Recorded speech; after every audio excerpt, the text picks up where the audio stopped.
7월 16일 새벽 예배를 시작하겠습니다. 사도신경으로 우리의 신앙을 고백하시겠습니다. 나는 전능하신 아버지 하나님 천지의 창조주를 믿습니다. 나는 그의 유일하신 아들 우리 주 예수 그리스도를 믿습니다.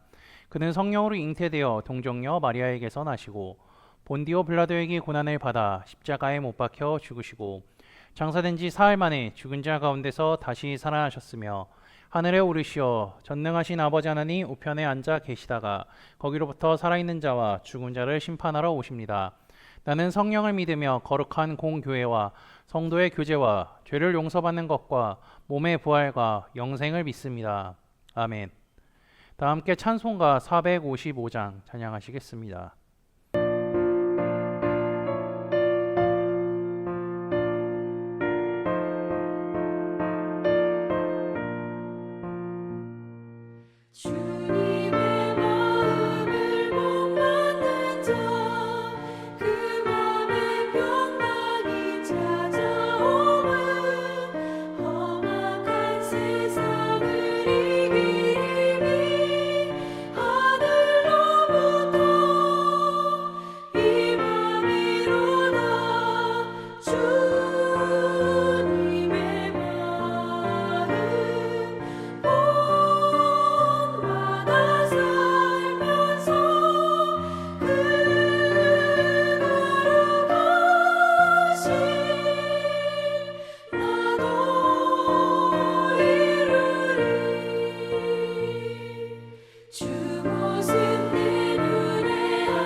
오늘 우리 공동체의 말씀 묵상 본문은 요한일서 3장에서 5장입니다. 그중 요한일서 4장 7절에서 8절 말씀까지 봉독하고 말씀을 나누도록 하겠습니다. 사랑하는 자들아 우리가 서로 사랑하자. 사랑은 하나님께 속한 것이니 사랑하는 자마다 하나님으로부터 나서 하나님을 알고 사랑하지 아니하는 자는 하나님을 알지 못하나니 이는 하나님은 사랑이심이라. 아멘. 우리는 계속해서 요한일서 말씀을 보고 있습니다.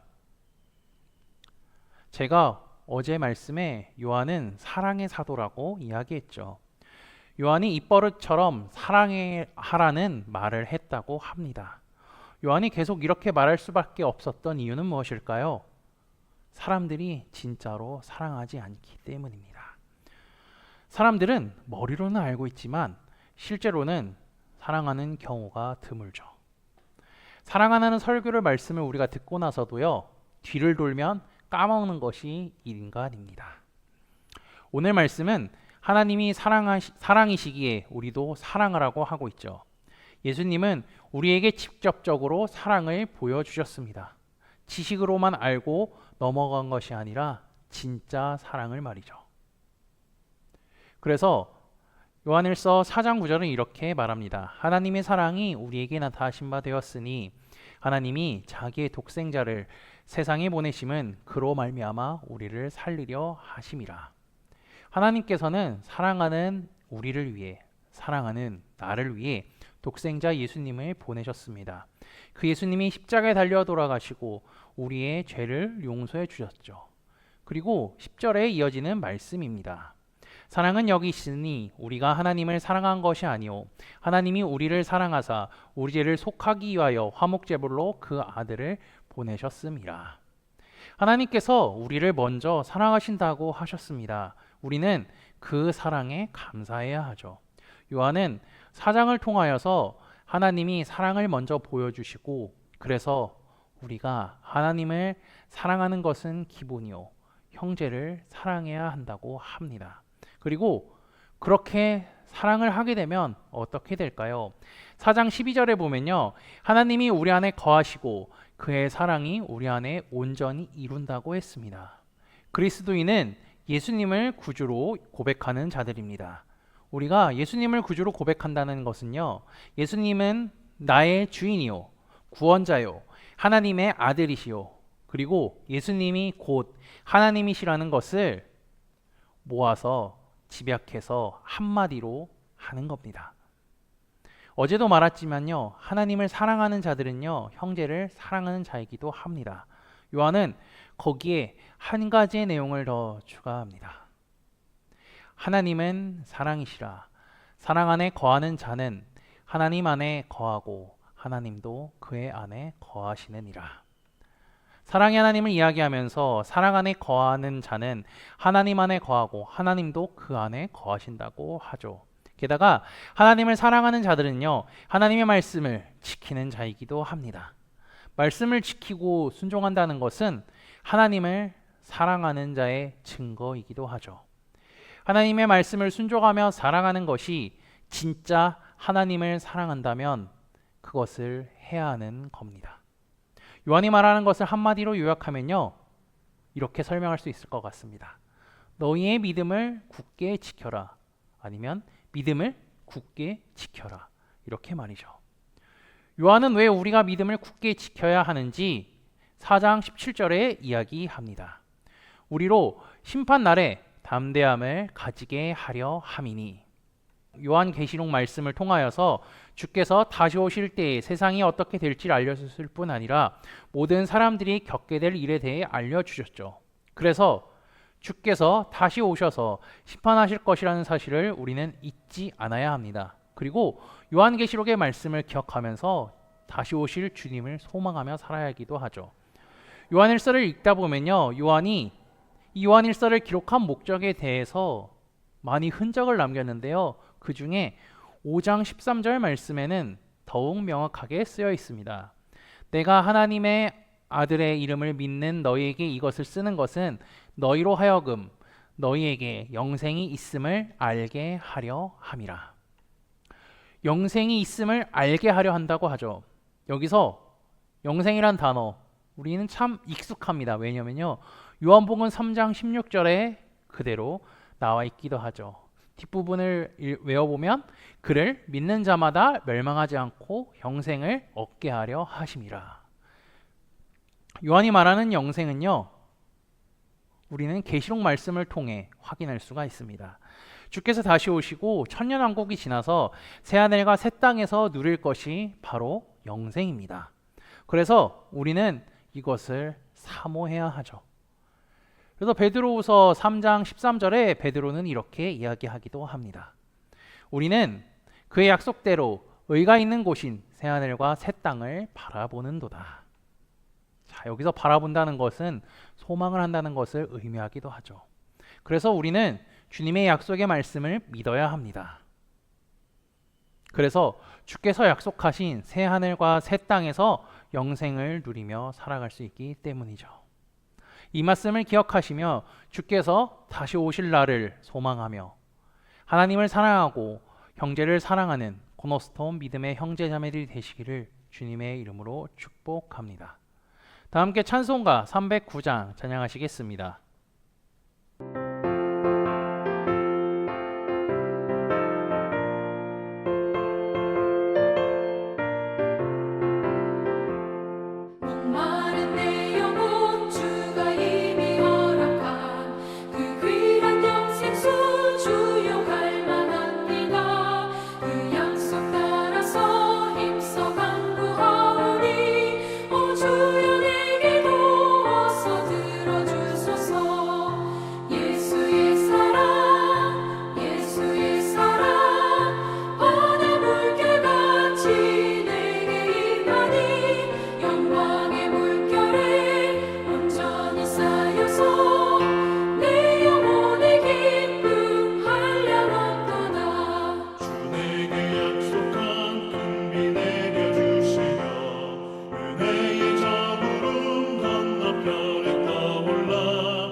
다 함께 기도하시겠습니다.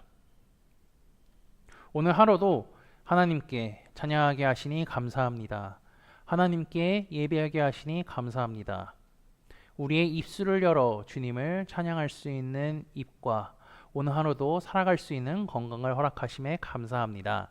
날마다 하나님의 말씀을 묵상하며 그 말씀을 온전히 지키며 살아가는 우리가 되게 하옵소서.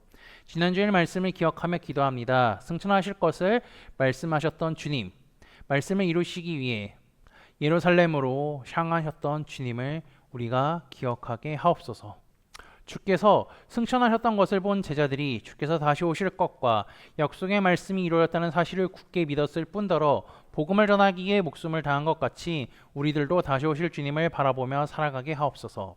하나님은 우리를 사랑하셔서 독생자 예수님을 이 땅에 보내주셨습니다. 예수님으로 인해 하나님과 우리의 막힌 담이 헐어졌습니다. 주님을 사랑하고 형제를 사랑하고 믿음을 끝까지 지켜 주께서 다시 오실 날을 소망하며 살아가게 하옵소서. 예수 그리스도의 이름으로 기도합니다. 아멘. 이 시간 합심으로 기도할 제목들을 나눕니다. 먼저 깨어있는 신앙과 하나님 나라를 사모하고 주님의 다시 오심을 기다리며 살도록 기도하시고 지금 당하고 있는 어려움을 극복할 수 있는 믿음과 지혜를 위해 기도하시기 바랍니다. 그리고 지난주에 드렸던 말씀을 기억하며 기도하시고 교회를 이끌어 가시는 담임 목사님과 사역자들을 위해 기도해 주시기 바랍니다. 그리고 오늘 저녁에 진행되는 사사기 성령 공부와 목요일 여호수아 목회자 세미나를 위해 7월 마지막 주 금요일에 있는 한밤의 찬양 축제를 위해 소고로 번들을 위해 각자 가지고 계신 기도의 제목들을 놓고 기도하시기를 바라며 오늘도 주 안에서 승리하십시오.